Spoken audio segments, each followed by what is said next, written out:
Okay, so Unit 2, we wouldn't normally be starting this, but we are because of the situation we find ourselves in. You need the information so you can do your SAC.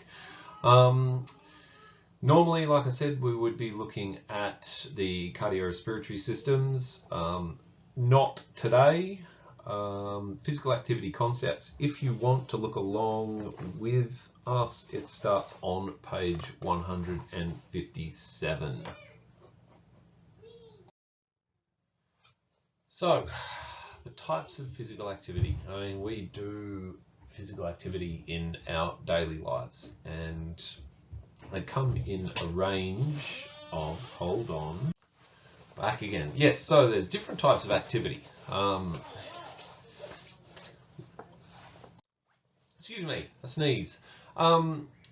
Yeah, we do activity throughout our lives, you know, and it gets broken down into different categories. So we have incidental, we have structured. Usually, you know, both of those engage, you know, most engage in some form of physical activity which covers both areas. So, you know, walking to and from work, or going out and playing a game of sport, okay? There are different categories which we'll look at.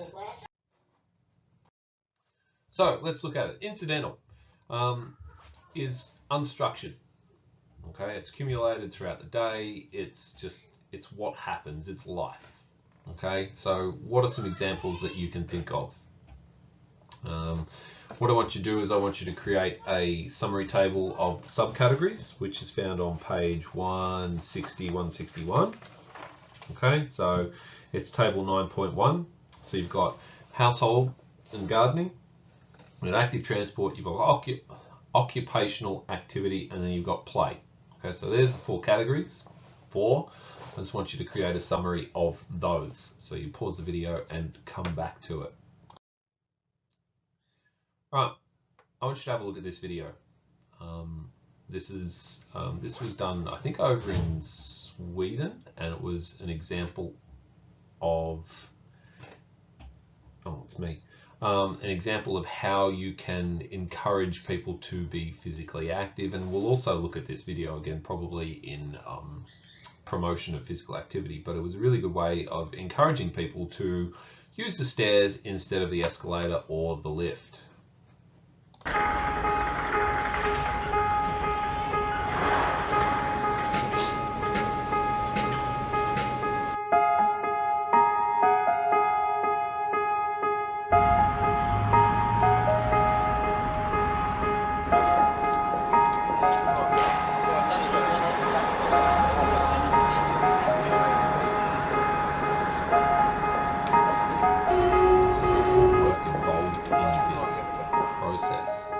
But you may or may not be surprised by the results.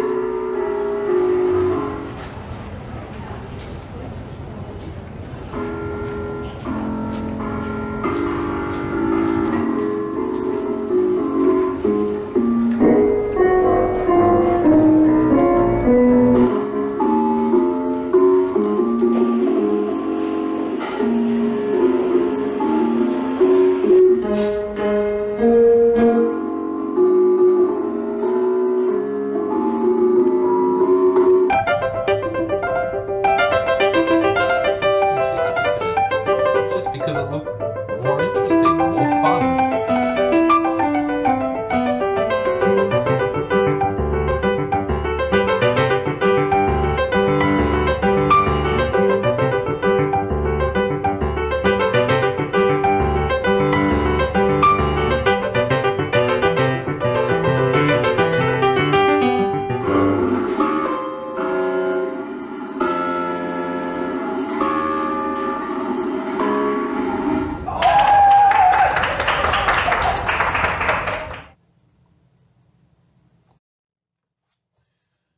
Structured, it's exactly what it sounds like.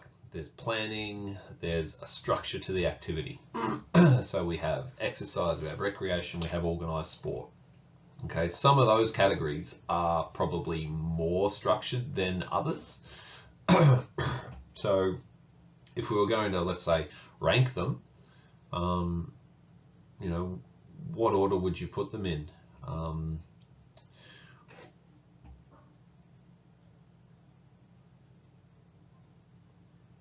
I just paused so you could think about it. Yeah, so some of those are more structured than others. Me personally, I would probably say that organised sport is going to be the most structured, because that's your weekend, you know, footy, cricket, basketball, whatever it might be. Your exercise and recreation are probably a little bit less structured. I would probably put exercise in second place, and then finally recreation in the last spot there.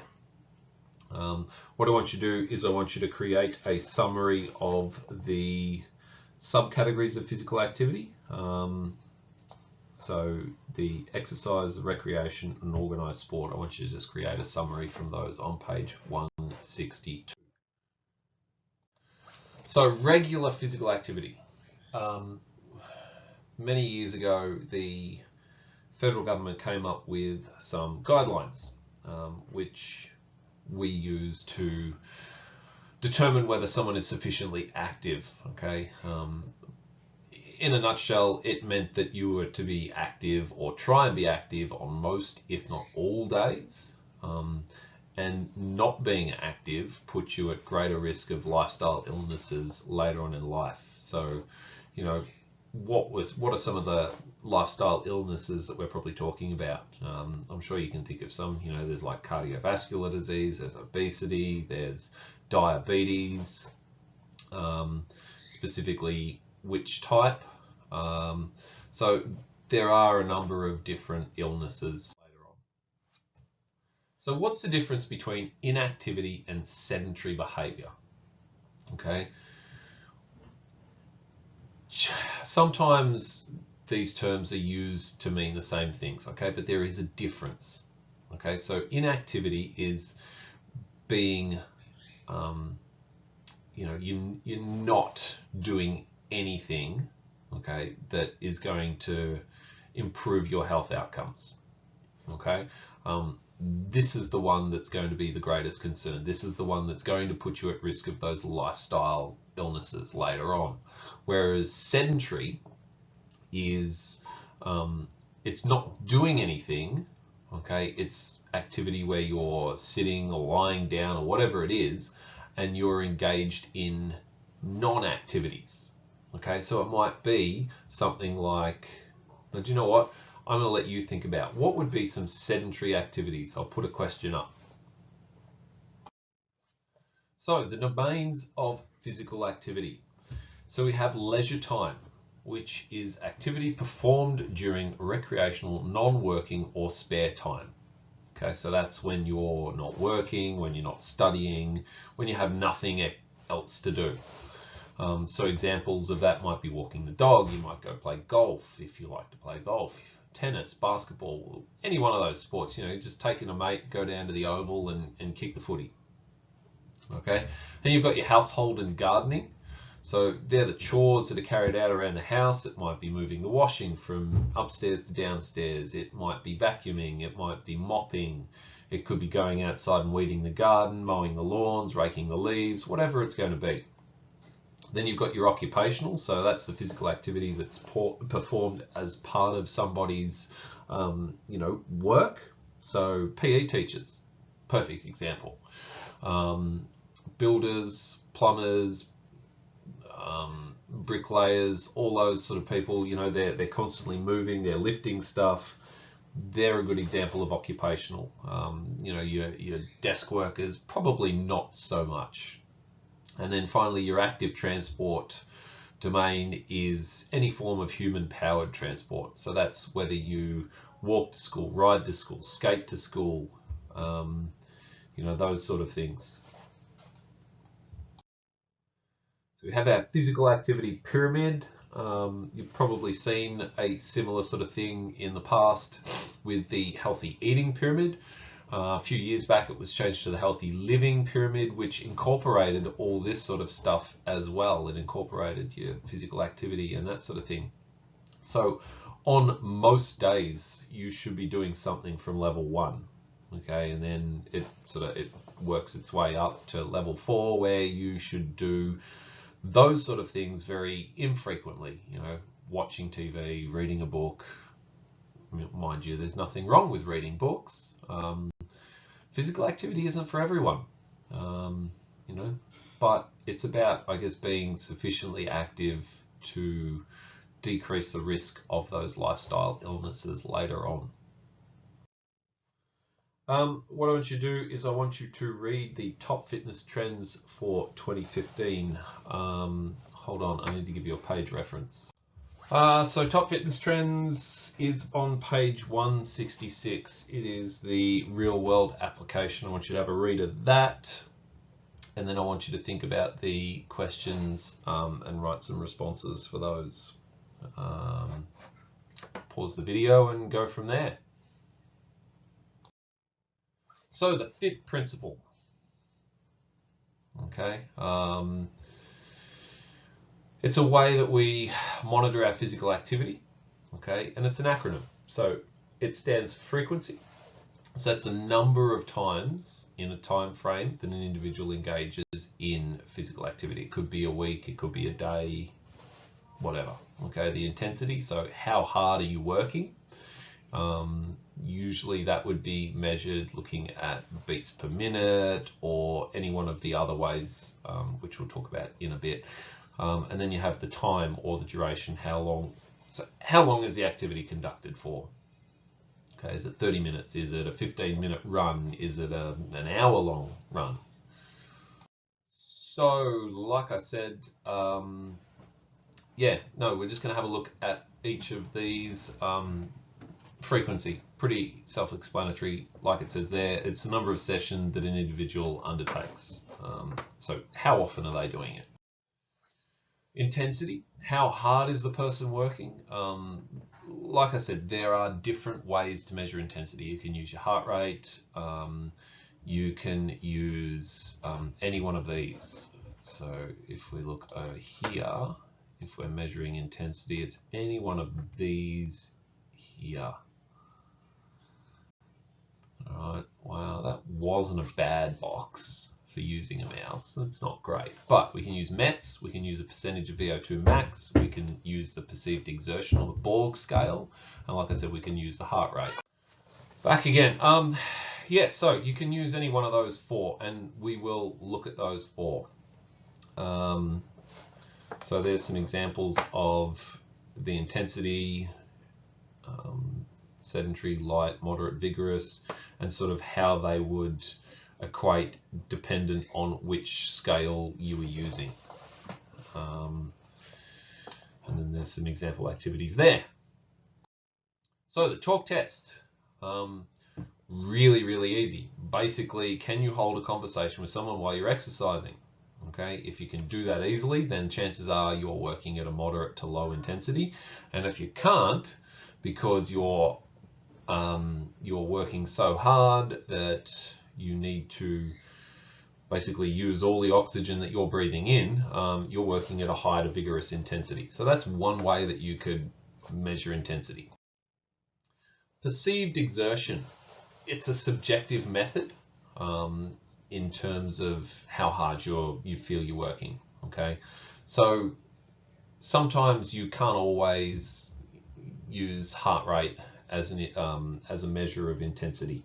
It's not practical to, you know, stop the activity and, okay, well, yeah, and count for, you know, 30 seconds, 15 seconds, whatever it might be. It's just not practical. Okay, not everyone has the smartwatches on their wrists, so they can't look at that either. So these perceived exertion levels are a good way to do it. So we have the Borg rating of perceived exertion, and then we have the relative perceived exertion. So this is the Borg scale. So we start at 6 and we go all the way up to 20. The reason we start at 6 and go to 20 was because it was linked to heart rate. So generally speaking, a resting heart rate for an adult is around that sort of that 60 to 70 beats per minute, and obviously 20 going up to your maximum heart rate. So maximum heart rate is found by which formula? 220 minus your age. Okay, so you can look at this list and you go, okay, well, you know what, I felt like it was about a level 10 doing your, say, a warm-up, for example. Then we have our rate of perceived exertion. We have 1 for very light activity, we have 10 for a maximal activity, and then obviously somewhere in between. I think I said relative perceived exertion. That was wrong. It's rate. Then we have our METs. So if we look at page 170, 173, there are examples. Where does it start?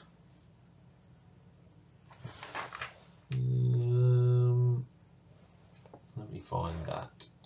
Okay, so it starts on page 170. Now, METs, it stands for metabolic equivalence.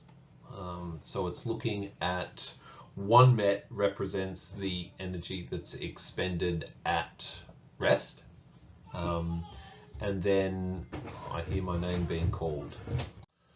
So 1 metabolic equivalent was at rest.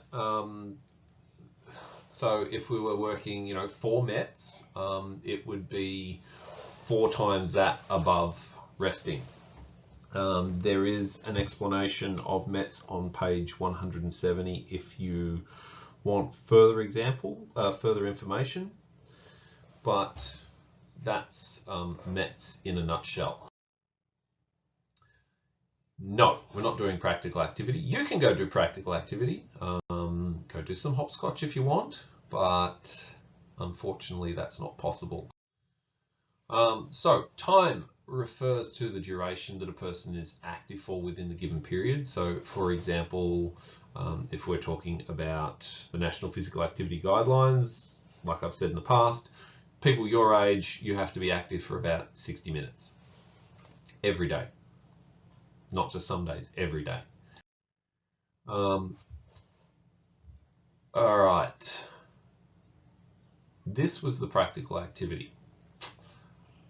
What I will do is I will put the links to the videos that I would use. I'll put them up onto Compass. I'll put them on Compass, I'll put them on Teams, and I want you guys to have a go at it. Okay, there should be no reason why you're getting embarrassed. I'm sure you can find a room where you can do this by yourself if you want, or get your family involved in it. I've done this for the last couple of years and everyone's had a pretty good time. Okay, have a go and we can talk about this in one of our live classes. This was another example of an activity that I have done. Nordic walking is really, really good. Like it says there, 90% of the body's muscles are activated, and it burns 46% more kilojoules than regular walking. So it's about getting all of the the arms, the legs, everything moving. It wasn't possible for us to do Nordic walking at school. We would have just gone walking for, I think, a period for memory, just moving around for that one period. So that's another suggestion for a physical activity for a prac if you want, is just to go out, get active, walk the dog, do something for that 60 minutes.